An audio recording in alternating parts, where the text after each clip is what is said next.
కేంద్రంలో మార్కెట్ యార్డ్తో పాటు పీఈసీ ఆధ్వర్యంలో రైతులు పండించినటువంటి వరి ధాన్యాన్ని కొనుగోలు కేంద్రం ద్వారా కొనుగోలు చేసే ప్రక్రియను ఈరోజు ప్రారంభం చేయడం జరిగింది. జిల్లా అధికారులు, మండల అధికారులు కూడా అటు అగ్రికల్చర్ ఆఫీసర్ గానీ, ఎంఆర్ఓ గారు, డీసీఓ గారు, మార్కెట్ కమిటీ కార్యదర్శి గారు, మార్కెట్ కమిటీ చైర్మన్, సభ్యులు, పీఈసీ సభ్యులు, అనేక మంది రైతుల సమక్షంలో ఈరోజు ఇక్కడ ఈ కార్యక్రమాన్ని మనం ప్రారంభం చేసుకోవడం జరుగుతూ ఉంది.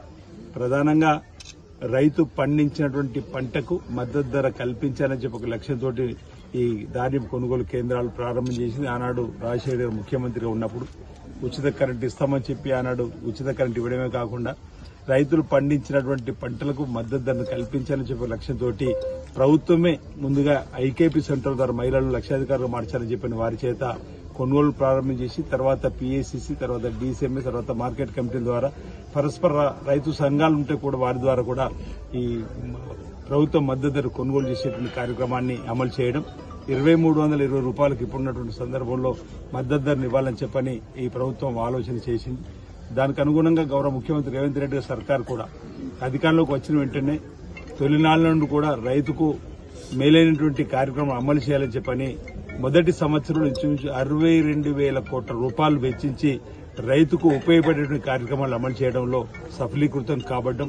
ఈరోజు రైతుకు రుణమాఫీ చేస్తామని మాటిచ్చి గతంలో మన్మోహన్ సింగ్ గారు ప్రధానమంత్రి, రాజశేఖర్ ముఖ్యమంత్రి ఉన్నప్పుడు ఒకేసారి రుణమాఫీ కాబట్టి రైతు పాస్ పుస్తకం విడుదల కాబట్టి కొత్తగా రుణం పొందిన సందర్భం.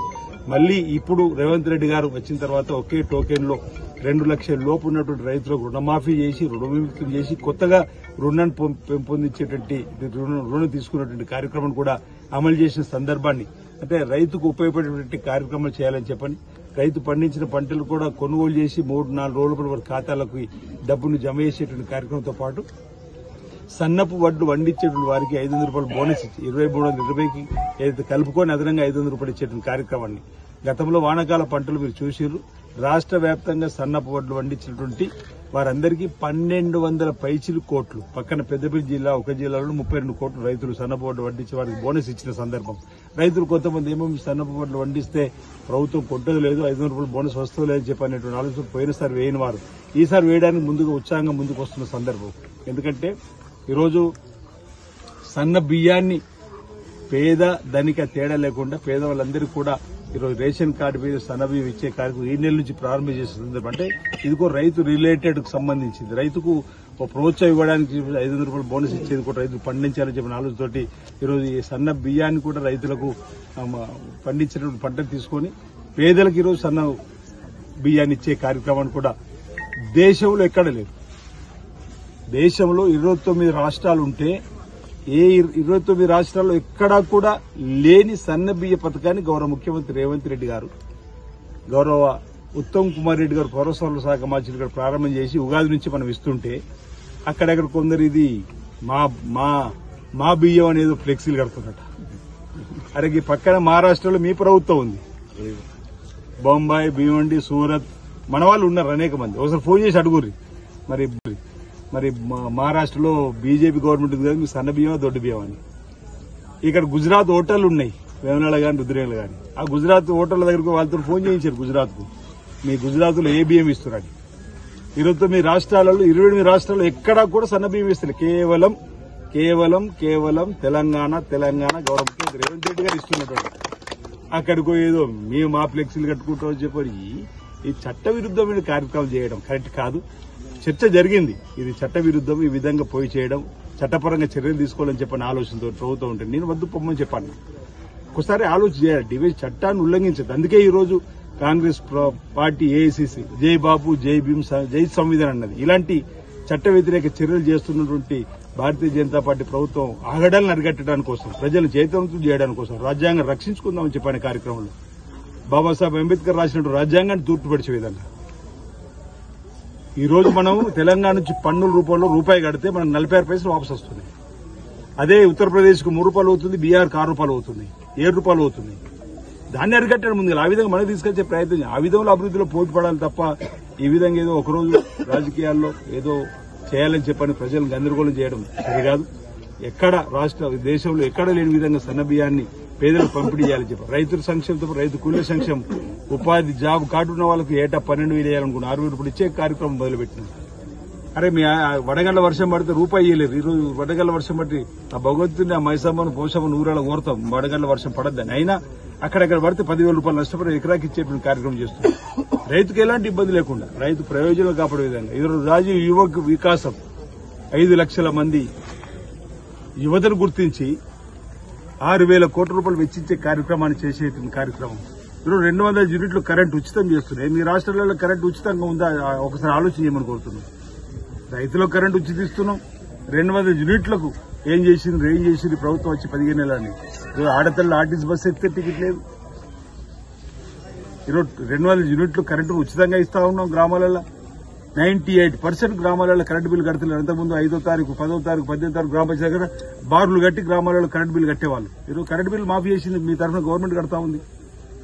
150 కోట్ల ప్రయాణాలు 15 రోజుల క్రితం జరిగితే 5,500 కోట్ల రూపాయలు ఆర్టీసీకి జమ చేసింది. 20,650 కోట్లు 25 కుటుంబాలకు ఈరోజు రైతు రుణమాఫీ చేసినాం. గల్ఫ్లో ఎవరైనా మరణించద్దు అక్కడ అంటే గల్ఫ్లో పోయిన వాళ్ళందరూ యోగక్షేమం తిరిగి ఇంటికి రావాలని చెప్పిన భగవంతుడు ప్రార్థిస్తాం. ఒకవేళ మరణిస్తే గతంలో రాజశేఖర్ ఉన్నప్పుడే 1,00,000 రూపాయలు ఇచ్చారు. 15 నెలలు వాళ్ళు ఏంది ఈ మనం 5 లక్షల రూపాయలు ఇచ్చే కార్యక్రమం చేస్తున్నాం.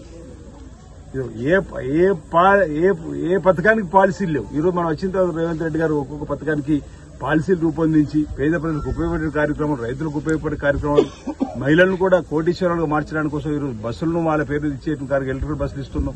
మండలానికి కూడా వాళ్ళు ముందుకు వస్తే రైస్ మిల్ కట్టడం కోసం అవకాశం కల్పించి వేస్తున్నాం. అంతకుముందు పావల వడ్డీలను రుణాలు చేసినాం.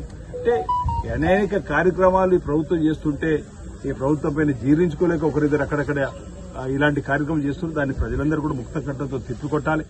మేధావులందరూ కూడా తిప్పికొట్టాలి. ప్రజాస్వామికవాదులందరూ కూడా ఇలాంటి ఘటనలు తిప్పికొట్టాలి.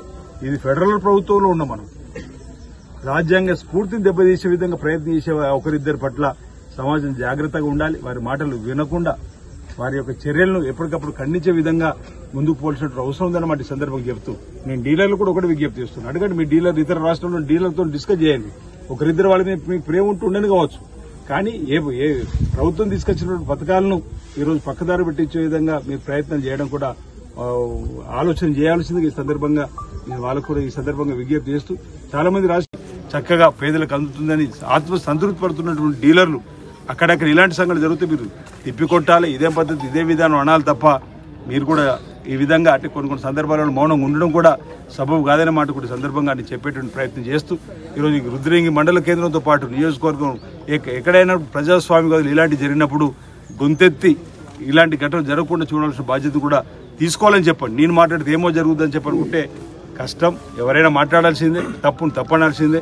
లేకపోతే భవిష్యత్తులో ప్రజలకు అసలు ఎవరు ఏమిస్తున్నారో కూడా తెలియని సందర్భం జరగబోతుంది. కాబట్టి ఈ అంశంలో ప్రజానికానికి చైతన్యవంతం చేయడానికి కోసం గ్రామాల్లో ఉన్నటువంటి యువత కూడా ముందుకు రావాలని చెప్పని సందర్భంగా నేను తెలియజేస్తూ ఈరోజు ఇక్కడ ధాన్యం కొనుగోలు కేంద్రాన్ని ప్రారంభం చేస్తా ఉన్నాం. నిన్న రోజు వేములవాడలో, అదేవిధంగా కోనరాపేటలో, కత్లాపూర్లో కూడా అనేక ప్రాంతాలు కూడా చేయడం జరిగింది.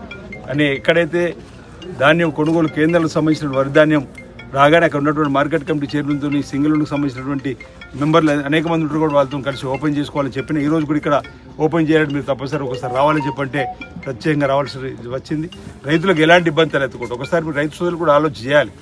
గతంలో వడ్లు జోకిన తర్వాత కూడా లారీల కోసం ఎదురు చూసేవాళ్ళు, బారదాన్ రాకపోతే బారదాన్ కోసం ఎదురు చూసేవాళ్ళు. కానీ ఈరోజు మీ బిడ్డగా ఇక్కడ ఒక అవకాశం ఇచ్చిన తర్వాత గత 2 సీజన్లు మనం కొన్నాం. ఏ రైతుకి ఎక్కడ గత 10 ఏళ్లలో జరిగిన ఇబ్బంది జరగకుండా చూసే కార్యక్రమం. జోకుడు పూర్తి అయిందే మీకు లారీ వచ్చి తీసుకుపోతుంది. ఏ విధంగా గతంలో లారీలు వస్తున్నాయని చెప్పని ఆలోచన మీరు చేయాల్సినటువంటి అవసరం కూడా ఉంది. గతంలో 2 ఏజెన్సీలకు అవకాశం ఇచ్చారు గత గవర్నమెంట్. వాళ్ళకి కావాల్సినటువంటి వాళ్ళకి 2 ఏజెన్సీలకు అవకాశం ఇస్తే మేము తప్పించి ఎవరులేడని చెప్పని నేను పోయిన రోజే పోతుందని చెప్పినప్పుడు రైతుకు ఇబ్బంది. కానీ నేను వచ్చిన తర్వాత ముందు చూపుతున్న 5 ఏజెన్సీలు లారీలకు ఇచ్చిన. అందుకే ఈరోజు మీకు లారీల కొరత లేకుండా ఈరోజు బారదాన్ని కూడా వీలైనంత ఇతర జిల్లాలకు ఈ జిల్లాలకు తేడా చూపించి కూడా కలెక్టర్తో మాట్లాడి అక్కడ మార్కెట్లతో మాట్లాడి కూడా వ్యవసాయ శాఖ అధికారులతో మాట్లాడి ఇంటర్వ్యూ చేయడం. ఇక్కడ ఉన్న డీసీఓ కానీ డిఎస్ఓ కానీ సరే ఇంతకుముందు పనిచేసిన వాళ్ళు జైచాల్ జిల్లా ఉన్నాయి. అది కూడా నాకు 3 మండలాలు ఉన్నాయి. ఇక్కడ ఉన్నటువంటి ఎంఆర్ఓలు కానీ అదనపు కలెక్టర్ కానీ అందరూ కూడా సమన్వయంతో చక్కగా నడపడం జరిగింది. ఇప్పుడు కూడా అదేవిధంగా ఇబ్బంది లేకుండా రైతుకి ఎలా ఇబ్బంది లేకుండా చేసే కార్యక్రమం చేస్తాం. లేదు ఎక్కడ ఇబ్బంది ఉంటే వెంటనే సంబంధిత అధికారులకు ఇక్కడ ఏఓ గారు ఉన్నారు, ఎంఆర్ఓ గారు ఉన్నారు, ఎండిఓలు ఉంటారు, లేదంటే పంచాయత్ సెక్రటరీలు ఉంటారు, ఇక్కడ మార్కెట్ కమిటీ చైర్మన్ ఉన్నాడు, లేదు నేరుగా నాకు చెప్పినా పర్వాలేదు, ఏదైనా సమాచారం ఉంటే టెక్స్ట్ మెసేజ్ చేసినప్పుడు కూడా సమస్యను పరిష్కారం చేయడం కోసం ప్రయత్నం చేస్తామన్నమాట. ఈ సందర్భంగా నేను చెప్తూ ఇంతకుముందు ఒక మాట ఎంఆర్ఓ గారు మాట్లాడినప్పుడు ఎలాంటి రాద్ధాంతం రాకుండా చూడమని చెప్పి ఒక మాట అన్నారు. అంటే ముందు చూపుతో ఎవరైనా ఒకరిద్దరు ఇలాంటి కార్యక్రమం చేసే ప్రయత్నం చేస్తూ కూడా వారి పట్ల జాగ్రత్తగా ఉండే విధంగా ఏదైనా సమస్య ఉంటే ఆ సమస్య చెప్పండి, చెప్పినప్పుడు మేము పరిష్కారం చేయడం కోసం కూడా ప్రయత్నం చేస్తామని, రాజకీయాలకు అతీతంగా పార్టీలకు అతీతంగా రైతుకు అండగా నిలబడవలసినటువంటి సందర్భం, సన్నబియ్యం కూడా పేదలకు ఇస్తున్నప్పుడు అందరం కూడా కలిసికట్టుగా ఈ ప్రభుత్వాన్ని అభినందించవలసిన సమయంలో పేదలందరూ కూడా కళ్ళలో ఆనందంగా అనిపిస్తుంది. మన గిరిజన తండాలు వెళ్ళి సన్నబియ్యం తీసుకున్నట్టు గిరిజన సోదరుడి ఇంట్లో భోజనం చేసినప్పుడు వాళ్ళ ఆనందానికి అవధులు లేకుండా వాళ్ళందరూ కూడా మేము ఊహించలేము. ఏ రోజు కూడా దొడ్డు బియ్యం మెత్తగైతుంటే ఆ రోజు ముక్కగా ఉన్నటువంటి దానిలో ఈరోజు సన్నబియ్యం తీసుకొచ్చింది. ఈ విధంగా ఆనందపడుతున్న ప్రజల పక్షాన్ని నిలబడాలి తప్ప ఇతరత్ర కార్యక్రమం చేయడం సబబు కాదని మాట ఈ సందర్భం కూడా తెలియజేస్తూ రాబో రోజుల్లో కూడా ఈరోజు వేనాడు నియోజకవర్గాన్ని అన్ని రంగాల ముందుకు తీసుకొని పోతున్నాం. రుద్రంగి మండల కేంద్రం వేనాడు నియోజకవర్గంలో వేనాడు తర్వాత అతిపెద్ద గ్రామం ఏదంటే రుద్రంగి కాబట్టి ఇక్కడ కూడా ప్రత్యేక దృష్టి ప్రభుత్వం పెట్టింది. రేవంత్ రెడ్డి గారి నాయకత్వం ఈ ఊరు నుంచి పుట్టిన బిడ్డ అయినప్పుడు కూడా ఇతరత్ర ముందుకు వస్తున్నప్పుడు జిల్లా కలెక్టర్ గారిని అధికారులు కూడా ఎమ్మెల్యే గారు స్వగ్రామం కాబట్టి అక్కడ కూడా అభివృద్ధి జరగాలి, వేనాడు నియోజకవర్గంలో వేనాడు పట్టణంతో పాటు అని చెప్పని అనేక నిధులు మనం అడగానే వస్తున్నాయి. దాన్ని కూడా గమనంలోకి తీసుకోవాలి. ఉన్నటువంటి ప్రజలు కానీ మేధావులు కానీ ఇక్కడ ఉన్నటువంటి పెద్దలు కానీ అందరూ కూడా దీన్ని చర్చలోకి తీసుకొని రావాలి. అందరూ కూడా ఐక్యంగా ఉండాలి. అందరూ ఒకరి పట్ల ఒకరు గౌరవభావాన్ని పెంపొందించే విధంగా కలిసికట్టుగా ముందుకు పోతే ప్రజలు మన వైపు ఉంటారు, ప్రజలు చూస్తారు. ఇవన్నీ కూడా గమనిస్తారనేటువంటి కూడా గమనించాలని చెప్పి ఉన్నటువంటి పెద్దలకు చెప్పేటువంటి ప్రయత్నం నా వైపు నుంచి చేస్తూ భవిష్యత్తులో ఇంకా ఈ ప్రాంతానికి కావాల్సినటువంటి నిధుల రూపాయలు కానీ ఇతరత్ర తీసుకురావడం కోసం నేను ఎల్లప్పుడూ సిద్ధంగా ఉంటా, ప్రయత్నం చేస్తూ ఉంటానని చెప్పిన మాట ఈ సందర్భంగా తెలియజేస్తూ రైతును రాజుగా చూడాలని రాజుగా చూడాలని చెప్పిన సంకల్పంతో గౌరవ ముఖ్యమంత్రి రేవంత్ రెడ్డి గారి కార్యాచరణ ఉంటుంది, ఉండబోతుంది. భవిష్యత్తులో కూడా అదే విధంగా కొనసాగిస్తుంది. ఎందుకంటే వివిధ కులాల్లో ఉన్నప్పటికీ వ్యవసాయం చేసుకున్న వాళ్ళందరూ కూడా రైతు వర్గమే. వాళ్ళందరి ప్రయోజనాలు కాపాడమే ఈ ప్రభుత్వ లక్ష్యం అనేటువంటి మాట ఈ సందర్భంగా తెలియజేస్తూ అందరికీ